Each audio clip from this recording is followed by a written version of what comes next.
क्या आप जानते हैं कि पाकिस्तान की सबसे बड़ी गुलकारा नूर जहान के साथ एक शूटिंग के दौरान ऐसा वाकया पेश आया जिसके बाद पूरा सेट चंद लम्हों के लिए खामोश हो गया।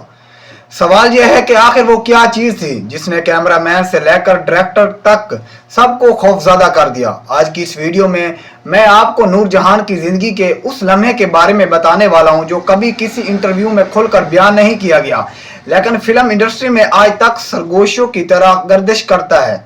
आखिर ऐसा क्या हुआ कि शूटिंग रोकनी पड़ गई? वीडियो आखिर तक जरूर देखना, क्योंकि आखिरी पैराग्राफ में वो बात आएगी जो शायद आपने पहली कभी ना सुनी हो। नूर जहान सिर्फ एक गुलकारा नहीं थी, वो एक मुकम्मल अदाकारा थी। अदाकारी हो या गायकी, इनकी मौजूदगी से पूरा सेट जिंदा हो जाता था। कहा जाता है कि जब वो शूटिंग पर आती थी तो सब लोग खुद ब खुद सीधे खड़े हो जाते थे, जैसे कोई शाही शख्सियत दाखिल हो रही हो। लेकिन इस शान और शौकत के पीछे एक एहसास दिल भी था जो बाद औकात अजीब लम्हों का सब बन जाता था। ये वाकया भी ऐसे ही एक आम दिन में पेश आया जब सब कुछ नॉर्मल लग रहा था। ये फिल्म की शूटिंग का दिन था, लाइट्स ऑन थी, कैमरा तैयार थे और सीन बिल्कुल सादा सा था। नूर जहान अपने सीन के लिए पूरी तरह तैयार थी, मुकालमे याद थे, गाना रिहर्सल हो चुका था। डायरेक्टर ने कैमरा एक्शन कहा और जैसे ही नूर जहान ने गाना शुरू किया माहौल बदलने लगा। कुछ लोगों ने महसूस किया कि इनकी आवाज आज गैर मामूली तौर पर गहरी और दर्द भरी लग रही थी, लेकिन किसी को अंदाजा नहीं था कि अगले चंद लम्हों में क्या होने वाला है। कहा जाता है कि अचानक नूर जहान ने गाना दरमियान में रोक दिया। इनका चेहरा पीला पड़ गया और उन्होंने हाथ के इशारे से शूटिंग रोकने को कहा।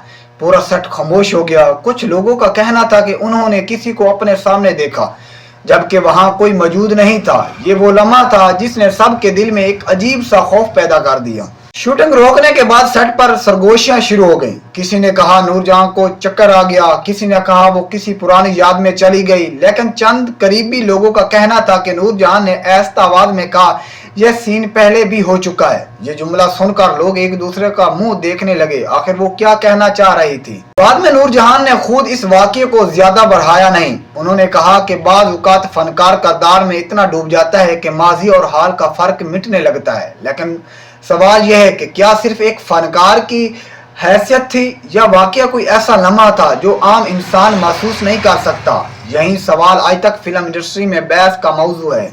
शूटिंग के बाद नूर जहान ने कुछ दिन काम से वक्फा लिया। कहा जाता है कि वो इस वाकये को बहुत संजीदगी से ले रही थी। इनके करीबी लोगों के मुताबिक इसके बाद वो हर शूटिंग से पहले दुआ जरूर करती। ये छोटी सी तब्दीली लेकिन एक बड़े वाकये की निशानी थी और यही चीज इस कहानी को आम नहीं रहने देती। बरसों बाद नूर जहान का नाम लेते हैं तो हमें सिर्फ एक आवाज याद नहीं आती, हमें एक एहसास याद आता है। सवाल यह है कि क्या वाकई महज एक इत्तेफाक था या नूर जहां जैसी रूह रखने वाली फनकारा ने इस लम्हे कुछ ऐसा महसूस कर लिया जो आम आंख देख नहीं सकती? क्या यह मुमकिन है कि कुछ फनकार वक़्त से आगे सोचते और महसूस करते हैं, या फिर फिल्मी दुनिया के ये किस्से सिर्फ कहानियां हैं जिन्हें हम खुद ही पर इसरार रहने देते हैं? यही वो सवाल है जो आज भी फिल्म इंडस्ट्री में खामोशी से गर्दिश कर रहा है। कुछ लोग कहते हैं कि नूर जहां ने वो लम्हा देखा जिसे लफ्जों में बयान नहीं किया जा सकता, और कुछ कहते हैं कि असल ताकत इंसान के अंदर होती है जो कभी कभी खुद को इस तरह जहर कर देती है कि हम डर जाते हैं। अब फैसला करें कि आपके ख्याल में नूर जहान के साथ वाकया कुछ गैर मामूली हुआ था? आपने मुझे कमेंट में अपनी राय जरूर बतानी है। अगर तो मेरी वीडियो अच्छी लगी हुई मेरे चैनल को सब्सक्राइब करना है, वीडियो ने तुसी लाइक करना है। तो ओके, अल्लाह हाफिज, मिलते हैं आप अगली वीडियो में। Love you.